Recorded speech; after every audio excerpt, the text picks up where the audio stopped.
Fabio Romero Oropesa, director general de Pemex, que les va a explicar sobre algunos asuntos relacionados con la empresa.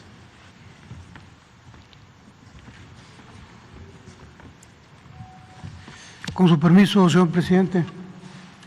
Bueno, se trata de responder algunas inquietudes de ustedes y a las cuales el señor presidente nos instruyó responder. Si me permite, presidente, pasar a este lado.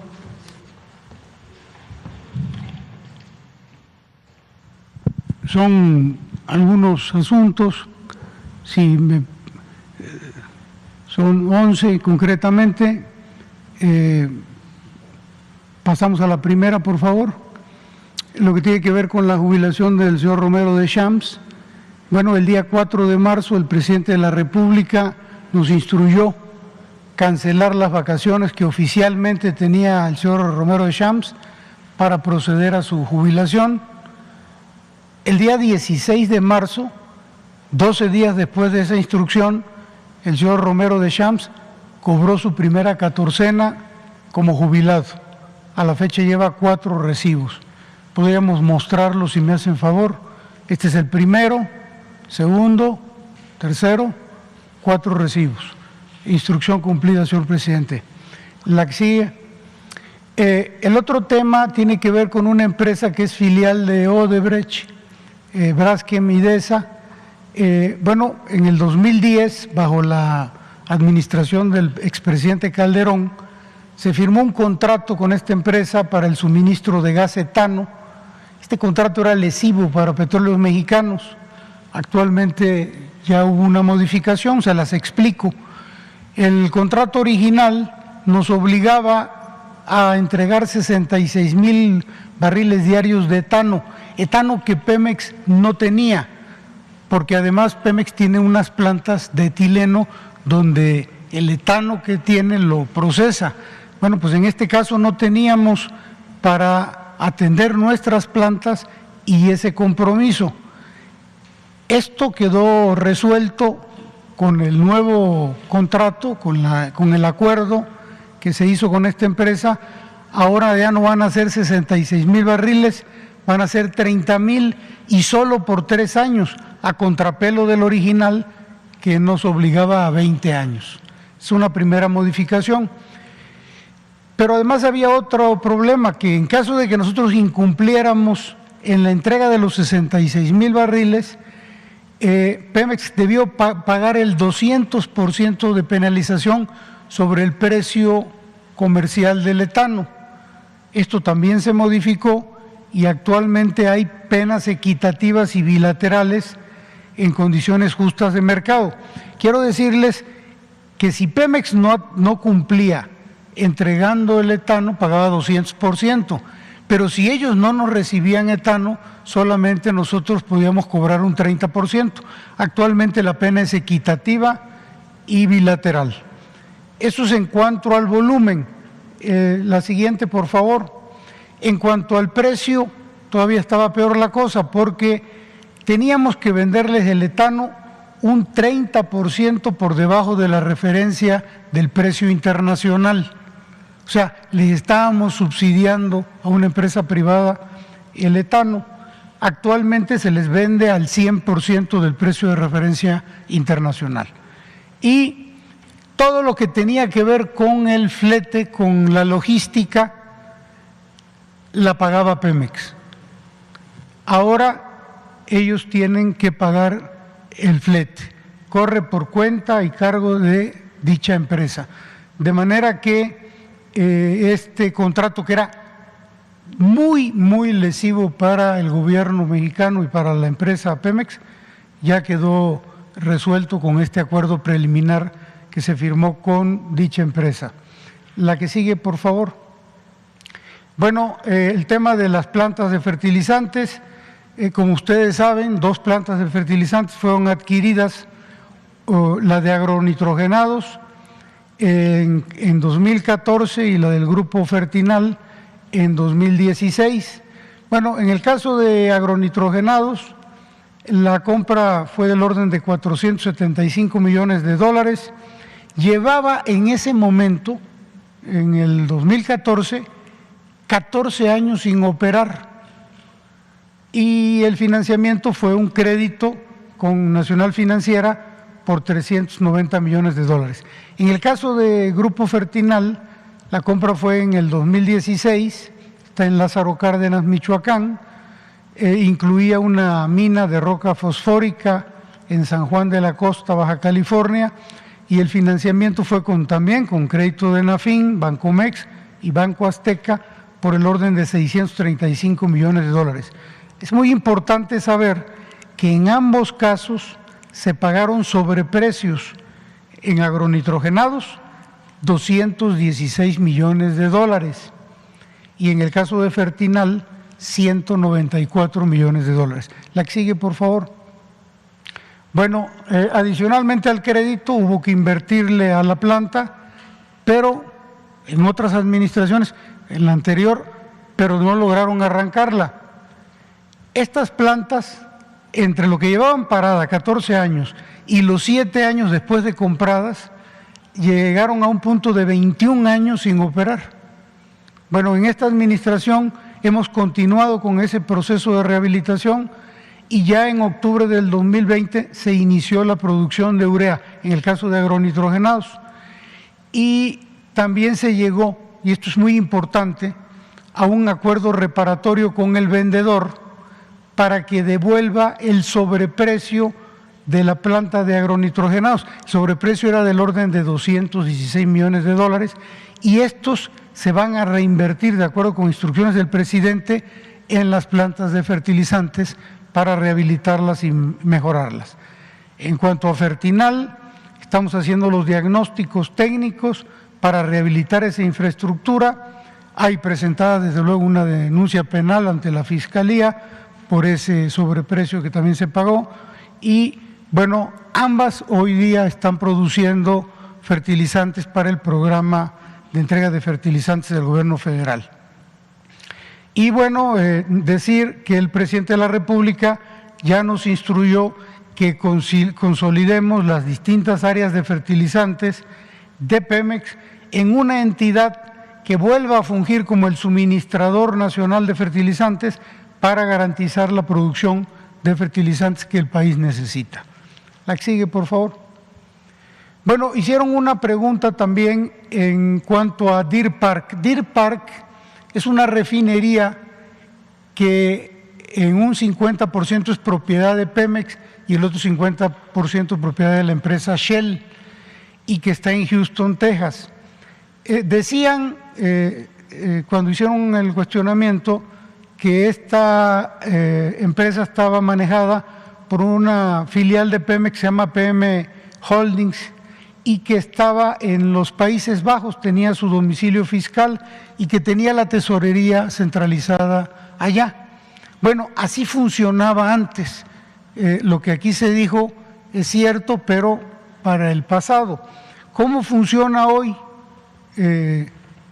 este esquema?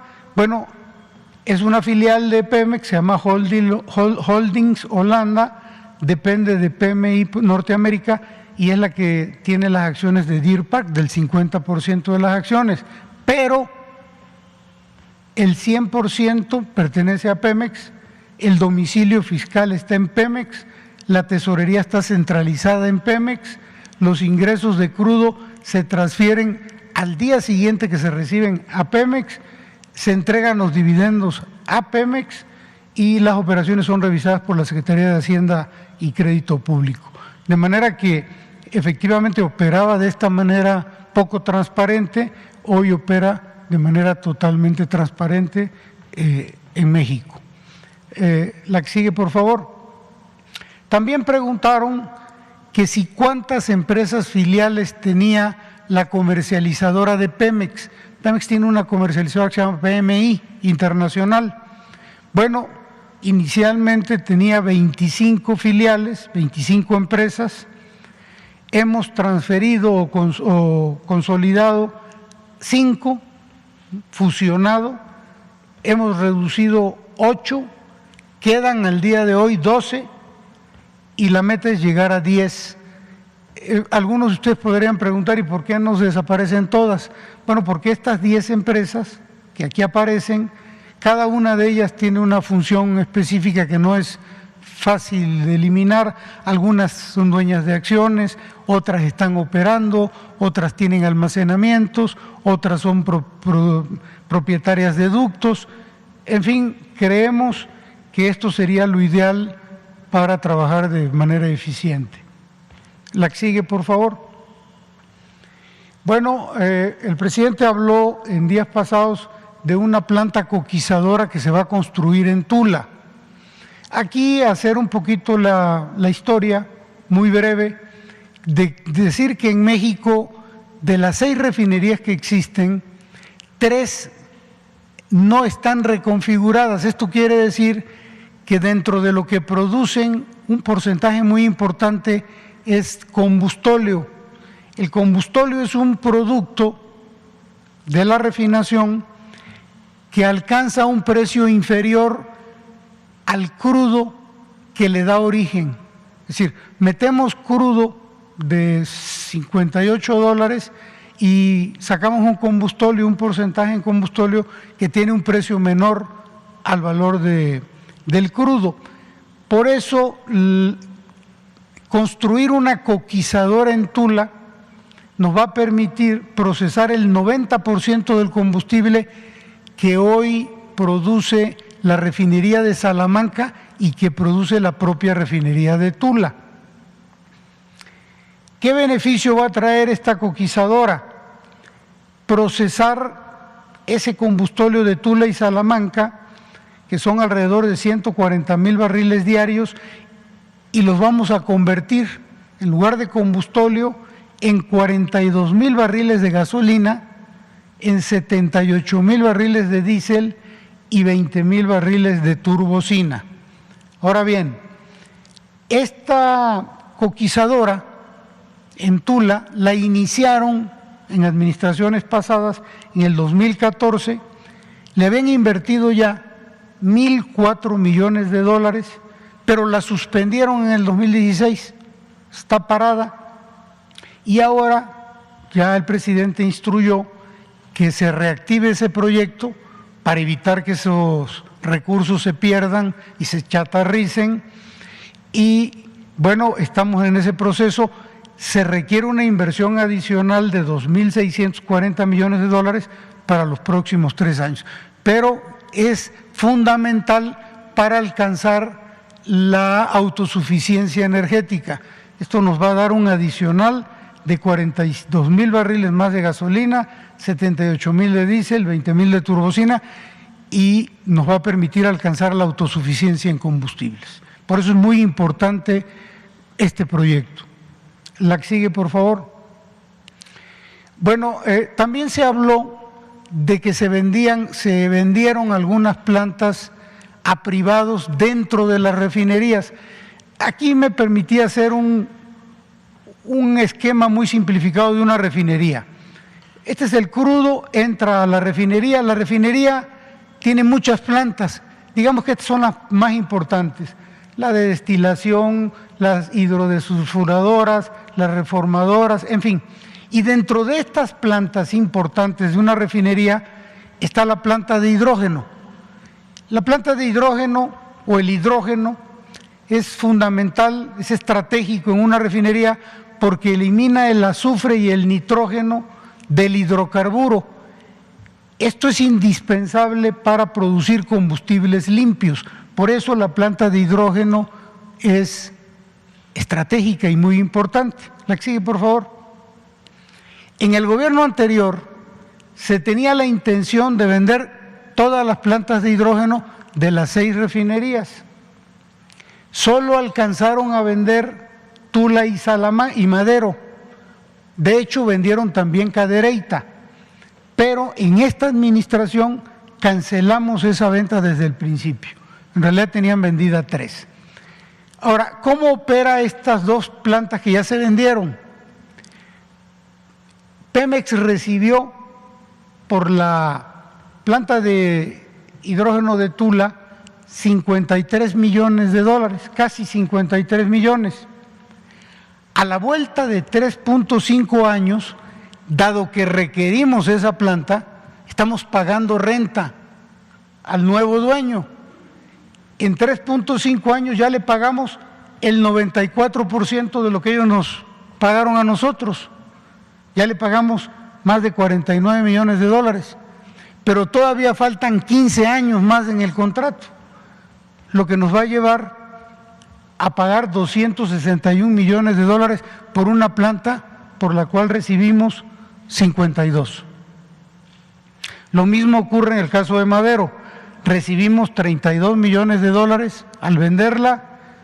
Después de 3 años hemos pagado más de 27 millones, el 85% de lo que pagamos, y nos quedan más de 15 años y vamos a alcanzar a pagar en ese tiempo 146 millones de dólares por una planta de la que solo recibimos 32.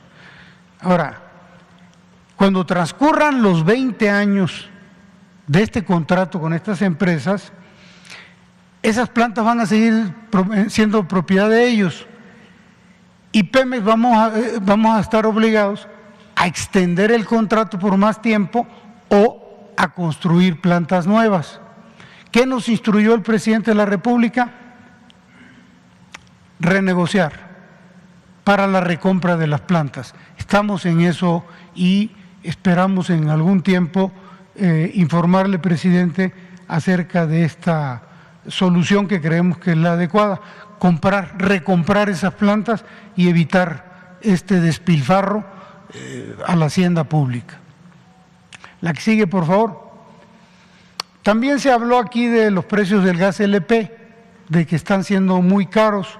Se habló concretamente de Hermosillo, Sonora. Aquí nada más aclarar que Pemex, producto de la reforma energética, no tiene presencia en esa zona. Decir que los precios al público de gas LP son más bajos en las zonas donde Pemex sí tiene presencia. Donde Pemex está y distribuye gas LP, el precio del gas es más barato por la presencia de Pemex. Y aquí se puede observar en la gráfica. Esta línea verde son los precios que Pemex vende a los distribuidores minoristas de gas LP, a las comercializadoras de gas. Y la línea roja son los precios al público. Ustedes se podrán dar cuenta del margen que entre los 12.50 que Pemex les vende a ellos y lo que ellos le venden al público, son más de 7 pesos por litro. Entonces, estamos en un punto en el cual todo esto es una derivación de la reforma energética, se liberaron los precios al público de gas LP, esto origina abusos de muchos distribuidores que han incrementado sus márgenes de utilidad de manera bárbara. Vean aquí, el margen era menor que el que tenemos actualmente. Con el paso del tiempo, esta liberación del precio no ha ayudado en nada, al contrario, ha agrandado la brecha. Bueno, pero esta era la explicación. Los incrementos en el precio del gas no obedecen a Pemex, sino a las conductas de algunos privados. La que sigue, por favor. El presidente se refirió al tesoro del mar, de las aguas profundas, y nos permitimos hacer esta gráfica que creo que es muy interesante. ¿Qué dice la gráfica? Bueno, pues que hubo una inversión durante 15 años en aguas profundas. En aquel entonces se publicitaba el tesoro de las aguas profundas, petróleo que había allá. Durante 15 años se invirtió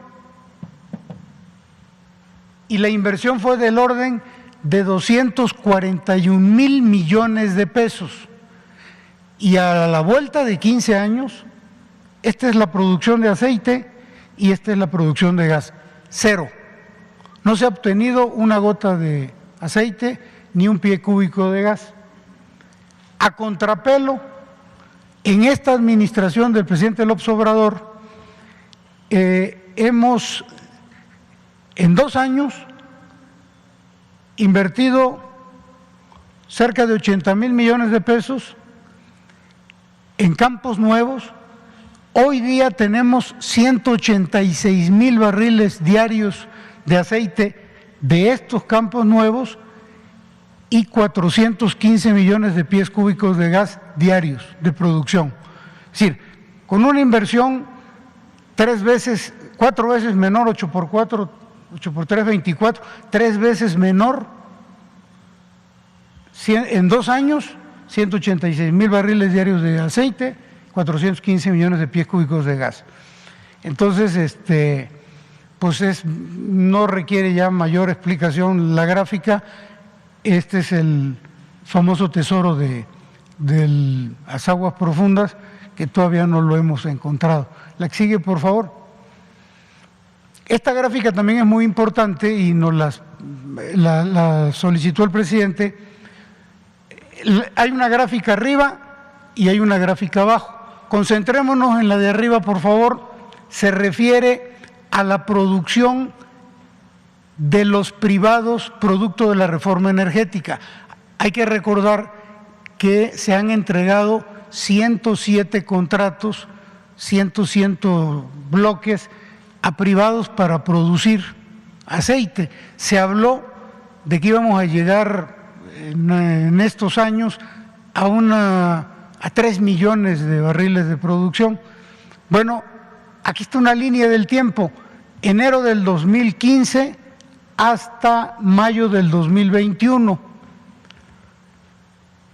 Ellos iniciaron con una producción de 1.500 barriles diarios. ¿Cómo le hicieron para producir 1.500 barriles diarios? Pues no le hicieron, y esto los producía Pemex. Se les entregaron campos que tenían producción de Pemex. Y durante 15 años, este ha sido el comportamiento de la producción. Es hasta el 2019 que comenzaron con un incremento muy pequeño de producción y hoy día producen 23,000 barriles diarios, después de todos estos años, desde el 2015 al 2021. 23.3, que si le quitamos los 1.500, pues no llega a 23. La gráfica de abajo es la administración del presidente López Obrador. Nosotros iniciamos en el 2019, miren ustedes cuál ha sido el comportamiento. Hoy día, a la vuelta de este tiempo, de este periodo del gobierno, ya tenemos una producción de aceite nada más de 186,000 barriles. Esta es la diferencia entre lo que prometió la reforma energética y la instrucción del presidente López Obrador de trabajar, invertir en aguas someras y en tierra, en donde realmente sí hay petróleo para sacar. Esto se refiere a los líquidos. En el caso de la siguiente, este es el gas y es lo mismo. Comenzó con la reforma energética, los privados recibieron una producción que ya tenía Pemex del orden de 75 millones de pies cúbicos. A lo largo del año no solo no han crecido, sino que hoy producen 63. Ha habido un decremento inclusive. Y esto es el gobierno actual. Hoy estamos produciendo 415 millones de pies cúbicos a la vuelta de 2 años. La que sigue, por favor. Esta es la producción de Pemex a partir de esta administración. El primer año el promedio diario de producción fue de 1.684.000. 2020, a pesar del COVID, hubo un incremento muy moderado, pero incremento, 1.686. Y estas son las producciones de enero, febrero, marzo y abril de 2021. Andamos alrededor de 1.730.000 barriles en estos primeros días de mayo. Hemos tenido algunos problemas en términos de fallas de equipos, pero sobre todo también de eventos de vandalismo. Nos han bachicoleado de alguna manera o roto algunos ductos que nos obligan a parar producción y bueno, eso nos está metiendo en un pequeño problema. Aún así vamos a continuar con el incremento de la producción porque tenemos en puerta todavía la entrada de muchos pozos que ya prácticamente están listos y que nomás esperan que se compongan estas reparaciones, se tengan listas las reparaciones en la infraestructura. La que sigue, por favor. Y finalmente, con esto concluyo, este es el comportamiento de la producción de los campos nuevos de esta administración. Desde enero del 2019 empezó un incremento que ha sido paulatino y que el día de hoy ya refleja 186,000 barriles al día 11 de mayo. Entonces, pues de manera muy rápida, presidente, los temas que usted nos pidió que abordáramos. Ah, perdón, creo que falta uno, de astilleros de Vigo. Ese es un tema que también es interesante porque en la administración anterior, Pemex, por alguna razón, un funcionario hizo una gira en España, le platicaron que en España había un astillero que estaba en problemas, de hecho estaba cerrado, estaba quebrado.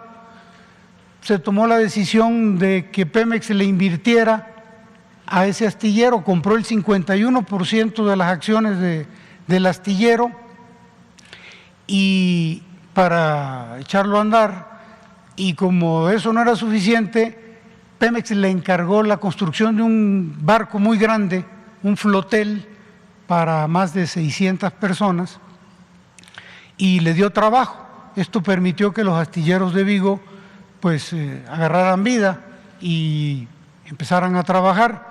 Lo cierto es que a la vuelta del tiempo, Pemex nunca recibió un solo centavo y estos señores que administraban los astilleros de Vigo, porque a pesar de que Pemex tenía la mayoría de las acciones, se les cedió a ellos la administración, pues emproblemaron la empresa y prácticamente la quebraron y pretendían pagarnos las acciones que habíamos comprado nosotros en $1 y que perdiéramos nosotros en la cantidad que habíamos puesto como respaldo a los trabajos que hacían los astilleros de Vigo y que era una cantidad superior a lo que nos habían costado las acciones.